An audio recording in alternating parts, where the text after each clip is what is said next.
বিষাক্ত পোকামাকড় মশা মাছি। এশার নামাজ পড়ে আসলাম দিই ঘরের ভিতরে একটা পোকামাকড় মশা মাছি। আপনারা জানেন না এই লাইটটা কি? আমি দেখাই নাই। এই লাইটটা হলো যে আমরা সাধারণত গ্রাম অঞ্চলে যে ক্লিয়ার বাল্ব ব্যবহার করি। আসসালামু আলাইকুম এভরিওয়ান, কেমন আছেন? আশা করি সকলে ভালো আছেন। টাকার জন্য যে মানুষ যে কোনো কিছু যে কারোর সাথে করতে পারে তার একটি দৃষ্টান্ত আপনাদেরকে আজ সরাসরি দেখাবো। এই যে দেখতে পাচ্ছেন আমার হাতে একটি লাইট বক্স, এর ভিতর কে আছে আপনাদেরকে আমি পরে দেখাবো। এটা গুণাগুণটা বলিনি। আমি বিশ্ব ইস্তেমে গিয়েছিলাম, অনেক দোকানদার অনেক কিছু বিক্রি করছে। এক দোকানদার এই লাইটটি বিক্রি করতেছে, এই লাইটটা জ্বালালে বলে বিষাক্ত পোকামাকড় মশা মাছি ঘরে থাকবে না। এই জায়গায় লেখা আছে সন্ধ্যা 6টা থেকে রাত 8টা, 2 ঘন্টা জ্বালালে সারা রাত আর মশা মাছি ঘরে থাকে না। তাই একটা 60 টাকা করে বিক্রি করতেছে, আর লাইটটা কিন্তু 60 ওয়াট।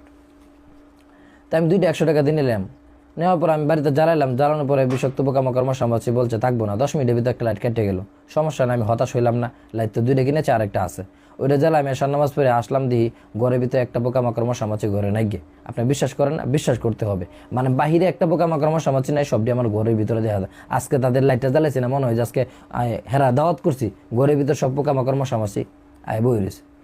এর লেগে এই লাইটটা কেউ কিনবেন না, এই লাইটটা কিনো কাজ করেন শুধুই ফালতু। অনেকে যদি কিনে থাকেন তারা তো জানেন, যারা কিনেন নাই তারা কি কখনো কিনবেন না। আপনাদের এলাকার বাজারে বা দোকানদারে যে কোনো জায়গায় বিক্রি করে এই জায়গা কিনবেন না। কিন্তু এই লাইটটা আসলে আপনারা জানেন না এই লাইটটা কি? আমি দেখাই নাই। এই লাইটটা হলো যে আমরা সাধারণত গ্রাম অঞ্চলে যে ক্লিয়ার বাল্ব ব্যবহার করি না, ওই লাইটটা কালার করে এই লাইটটা তৈরি করছে। এই লাইটটা জ্বালালে বিষাক্ত পোকামাকড় মশা মাছি ঘরে থাকে না। কিন্তু এই লাইটটা আসলে গরম হয়, কিন্তু মশা মাছি কাজ করে না। আমরা সাধারণত জানি যে হলুদ আলো দেখলে মশা মাছি একটু কম আসে, কিন্তু তাও না। এটা একদম গরম হয়ে যায়, রুম একদম গরম হয়ে যায়, কিন্তু পোকামাকড় মশা মাছির একদম কাজ করে না। যদি আপনাদের এলাকার মোড়ে কি বাজারে ঢাকা শহরে উলিতে গুলিতে কোনো জায়গায় বিক্রি করতে দেখেন, বিক্রি করতে একদম দিবেন না, একদম ফালতু। আর ভিডিওটা ভালো লাগলে শেয়ার করবেন।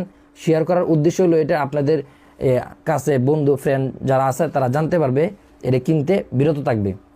আর ভিডিওটি ভালো লাগলে লাইক করবেন, শেয়ার করবেন। আর বেশি বেশি শেয়ার করলে আপনার জন্য ফায়দা, আপনার আশেপাশে বন্ধুরা এটা জানতে পারবে, এটা থেকে বিরত থাকতে পারবে। আর চ্যানেলটিকে সাবস্ক্রাইব করবেন, পাশে থাকা বেল আইকনটি অন করে দেবেন। ভালো থাকবেন। আল্লাহ হাফেজ। আসসালামু আলাইকুম।